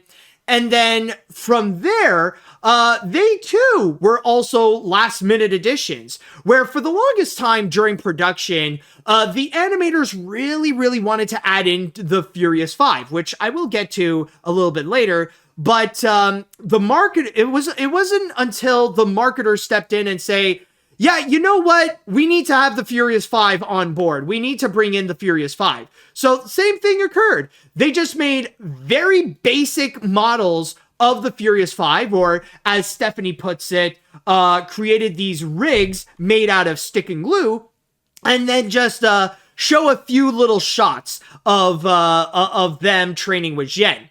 Now, from there, it does also beg the question, why is it that the Furious 5 did not return? Why is it that they were mostly absent? Or why is it that they just went off on their little missions that Poe would just describe like, oh, well, all these characters, yeah, they're just not here. Anyways, let's go on our adventure. Like that little thing. And I suspected it, and this was something that I actually wrote in my review before knowing this, but it turns out to be correct, that the actors are just way too expensive to bring them back. Because the thing is, back in the 2000s, back when computer animation was brand new for movies, back when, it was very popular to go and bring in A-list celebrities, in order to have them on board, their contract would state that not only would they get a big payment, along with a percentage of the residuals, but also with every new sequel that they would go and potentially make, they would have an increase, that they would have the same thing, but a bit more, and it would accumulate with each sequel going on. And as you can imagine, going at number 4, yeah, you can imagine that bringing those people back would definitely be very expensive. So you can imagine that people like Jack Black and Dustin Hoffman, they were paid very handsomely. And in terms of the Furious 5, when Stephanie was asking, well, why is it that we cannot bring the Furious 5? Apparently, I think it's one of the executives or one of the producers told her, well, one line from Angelina Jolie would cost $20 million. Now, rather if that's an exaggeration or not, I have no idea. But you could probably guess that, yeah, if you're going to bring people back, such as Seth Rogen, Angelina Jolie, Lucy Liu, David Cross, and Jackie Chan, yeah, it could take a significant chunk of the budget. Honestly, it would be that bad. The only one who really did return was just Seth Rogen as Mantis. And even then, the only thing he did there was just yeah, and that was it. So that was the reason why they couldn't come back, despite the animation team at DreamWorks just begging the executives to have them return. And also, on a side note, DreamWorks is very well aware that there is a high demand for a Furious 5 spin-off movie. The animators really want that. Stephanie Mostein really wants that, and they know there is a significant amount of fans that really want a Furious 5 spin-off film. Now, rather if that's actually going to happen, honestly, only time will tell. But considering that right now, DreamWorks Animation is in a phase where they just want to focus on making their budgets a lot lower than what they used to be, the chances are, I'm just going to make a guess that it feels a bit unlikely. So from there, Stephanie would also go and discuss about her experience as a co-director and how it was a bit of a tough journey because she was actually making her transition from television to feature films because beforehand, she was an episodic director of She-Ra and the Princesses of Power. And when she would go into movies, well, she wasn't really that well respected, especially when there is a massive rivalry between the movie division of DreamWorks and the television division at DreamWorks. And even at that, right now, apparently, according to her, the TV division has really fizzled out. Like, it's all, like, honestly, it's been next to completely dismantled. And I think the only thing that's going on at DreamWorks that is a series is just Coco Lemon, and that is it. And from there, she had to go and work hard in order to really make her voice be heard. Because rather it be the need to actually have the tone of the fourth movie be more true to 1 and 2, or to have Shifu get kidnapped by the chameleon, which that is a significant thing I will bring up later. The people at DreamWorks, they just didn't care because she's not really that big of a prominent name. But over time, though, she would go and have her voice be heard. Like, it's a bit of a tough journey. And honestly, this is not because of DreamWorks Animation or the environment there. This is something that most, if not all, co-directors have to go through. She has to go and prove that she is a voice that should be heard. Like, one great example is that at one point, sorry,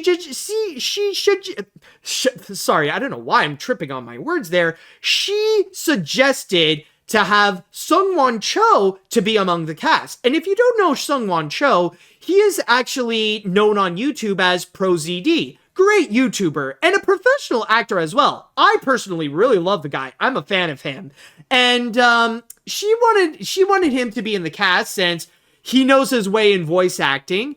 And also, he is Asian, so he would be a great fit for Kung Fu Panda 4, but everybody said no. But eventually, she did do other suggestions, and they actually took her word for it, and she is the reason why we do have Robbie Chang and Ki-Hui Kwan among the cast. So, it took some time, but she did manage to, make herself known at DreamWorks Animation, so there is a bit of a happy ending there. But still, though, she's not as big as the actual director there, Mike Mitchell, in which she revealed that apparently Mike Mitchell is a powerful force at DreamWorks, considering that he is a very prominent animation veteran who has directed several movies in the past, several big-name franchises even, rather it be Shrek Forever After, or the first Trolls movie, the Lego Movie 2, the second part, and now with Kung Fu Panda 4, not only is he a director, but he was also an executive producer. And from there, he was able to have 100% of creative control that not even executives could go and tell him what to do. He even has more creative control on his movie than Chris Sanders does with The Wild Robot. And from there are some controversial choices that he would do. And by the way, just want to go and quickly mention, I know when it comes to Mike Mitchell, maybe he's not the most acclaimed name in animation, but he is very respected because he is known to get the job done. If you want a movie get made, then you bring in Mike Mitchell. And the thing is with Mike is that, going back to what I was talking about, he has done some controversial choices where for the longest time, he did not want either Zhen or the chameleon to actually have a backstory. Like, for a while, like, there are some people at DreamWorks, including Stephanie, kept pushing him, like, they need to have a backstory. We need to have a backstory for them. And he kept saying no. It wasn't until right in the middle of production where he actually said okay, but it was a little bit too late, where the addition to their backstories, it honestly felt like how it did in the movie. It was just a last minute add-on, where with the chameleon, it was like a throwaway line. And even with Zhen, I feel like the backstory itself is pretty interesting. It's just the way that they handled it. I just don't think it was great, especially with the way that they used it to make her like a plot twist villain. Yeah, it was just not good whatsoever. Honestly, it's just it was quite a turnoff. I would even say even Wish handled it better when they made Simon a bit of a plot twist villain in that similar vein. But from there is also another thing that Stephanie did, and probably her biggest contribution in order to make her voice heard and like to have something be included. It's not just in regards to a backstory, but also in regards to a redemption arc, that we need to see a moment where Zhen and Po actually get redeemed in terms of their friendship and stuff. Like after Po got betrayed by her, that we need a moment where we actually see them rekindle their friendship and stuff like that. And they were able to do so. Like, we did have that one scene, and not only do we see the redemption, but also that we see it was very action-packed as well, like a bit of an emotional moment. But again, that was also something that was just tacked on just because, not necessarily for the sake of making the story stronger, even though it was kind of an attempt of that. In the movie, like, this was one thing that she did criticize about the feature, that the relationship between Po and Zhen could have been way better handled. And again, this is also part of Mike Mitchell, who didn't necessarily fully plan things out at the beginning. Like, there was no story Bible or character Bible at the beginning. They think that, well, it's Kung Fu Panda 4, we know what we're doing, let's just jump into it. But it is an example of how the story itself was not necessarily fully well thought of, which is what I'm not saying that the story itself is terrible, but it is not as well thought out compared to the previous Kung Fu Panda film. So it does actually explain a little bit. But then there is one thing that she had revealed, and this is honestly the most insane thing that I have heard about Kung Fu Panda 4. And I am not joking. It is actually the original plan of what that film was supposed to be. Because back during the very beginning of production, back when they started Kung Fu Panda 4, even before Stephanie Ma Stye was brought on board, the people at DreamWorks were thinking about, okay, what can we do in order to really spice things up for Kung Fu Panda 4? How can we make this more different than how it is? And they have actually, and Stephanie was the one who has revealed it, that originally they wanted to include in Kung Fu Panda 4 humans. And not just humans, by the way, live action humans. Yes, I actually said live action humans, to the point where they wanted to make Kung Fu Panda 4 a live action animation hybrid. I swear, just by saying that, I feel like that turkey in Free Birds, you know? It's like, Kung Fu Panda 4 was supposed to be a live-action animation hybrid. That's right! Kung Fu Panda 4 was supposed to be a live-action animation hybrid. And not only that, but also both Zhen and the chameleon was supposed to be human characters, and they come from a faraway land, not from Juniper City, but Human City.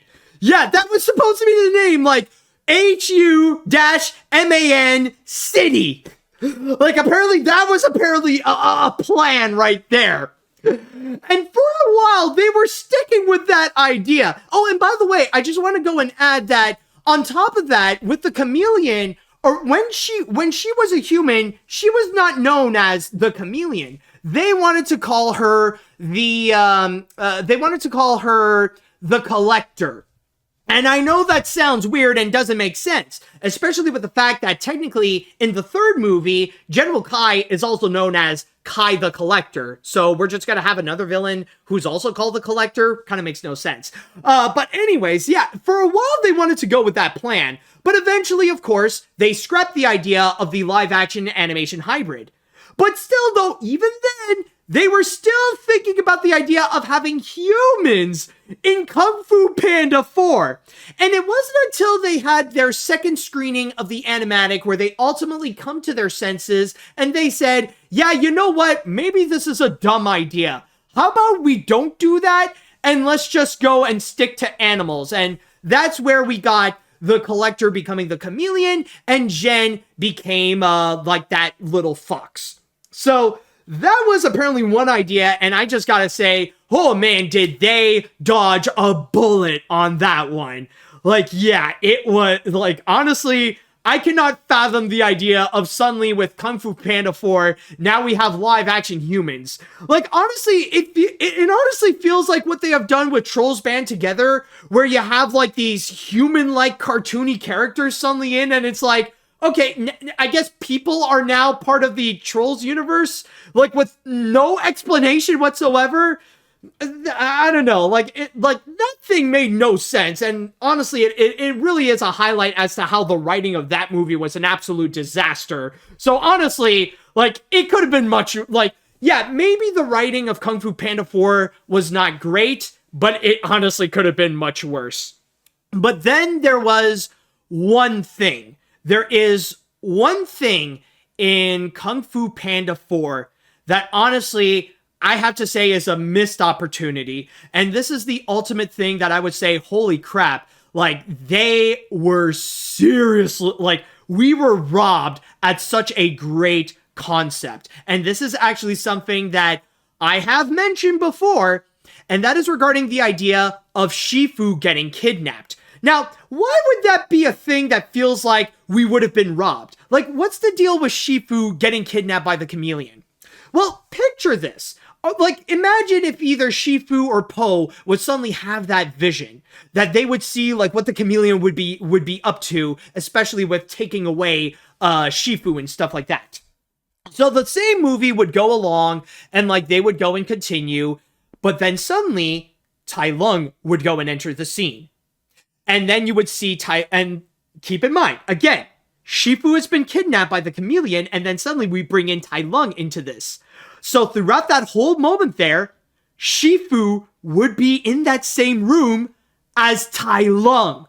We would have missed a great emotional opportunity, a reunion of father and son, where Shifu can have a proper goodbye that he could give to Tai Lung. And that is one thing, and that is debatably the biggest criticism that Stephanie Ma Stein has with Kung Fu Panda 4, is the fact that the way they brought in Tai Lung, again, a little bit similar to Lord Shen, General Kai, and the Furious Five, it's really nothing more but a glorified cameo, where his inclusion didn't really contribute much to the story. It really, like, in her words, it really is just nostalgia bait. So yeah, honestly, that's the thing that really did suck about it. And honestly, one thing that as a Kung Fu Panda fan myself, I feel like is kind of a betrayal from the fourth movie, where like they were trying to hype things up with bringing back Tai Lung, General Kai, and Lord Shen, and the way they used it, it's not that much. It's just to bring in, just to bring in seats, just to bring in people to buy tickets, and that's really pretty much it. But with that said, though, does that mean that Stephanie Ma Stein hates Kung Fu Panda 4? No, absolutely not. She is very proud of what the people created in the film, and like there was a lot of hard work that was put onto it, and honestly, it really did show in Kung Fu Panda 4.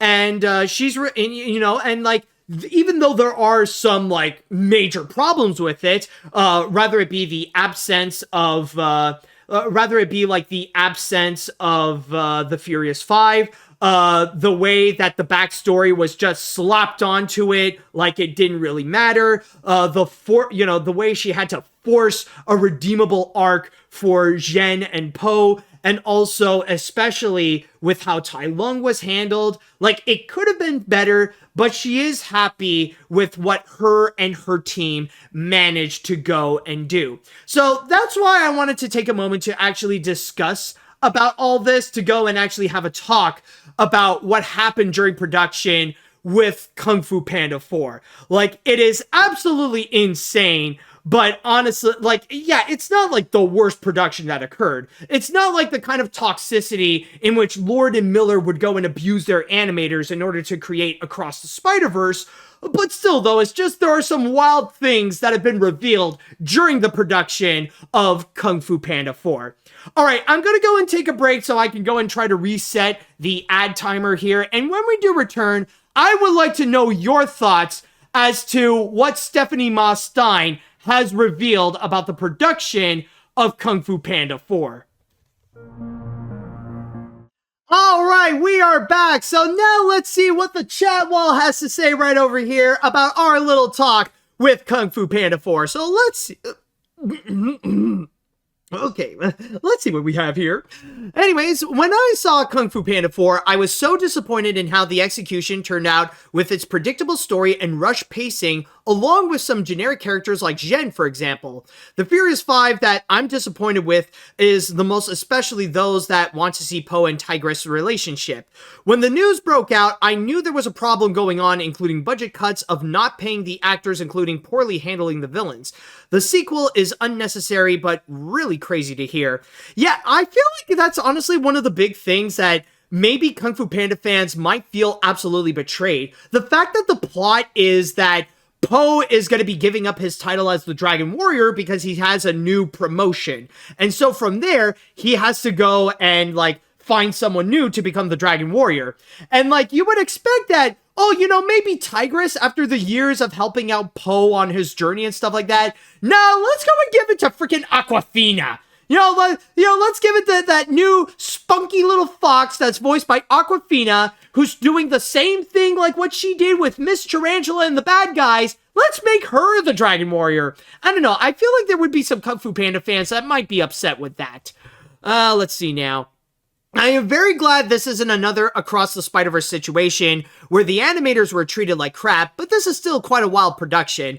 I've seen the film twice, one by myself, another with my family in 4DX, and it's a really fun movie, though the story is weak compared to the first three. When it comes to those decisions, I feel greatly disappointed of how the Furious Five appeared in the film with no dialogue, though I'm very glad that Zhen went from human to furry.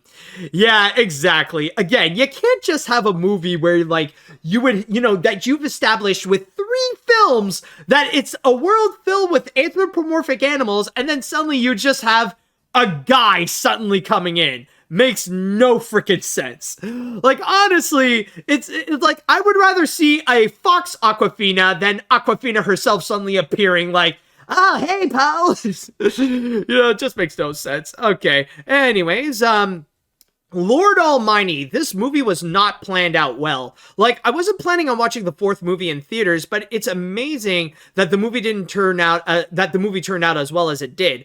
Lord, the creatives are really trying to make the best film they can, and random execs and the main director having the job because he's efficient. I know that the movie has deadlines, but this feels ridiculous. I hope 5 won't be as frustrating.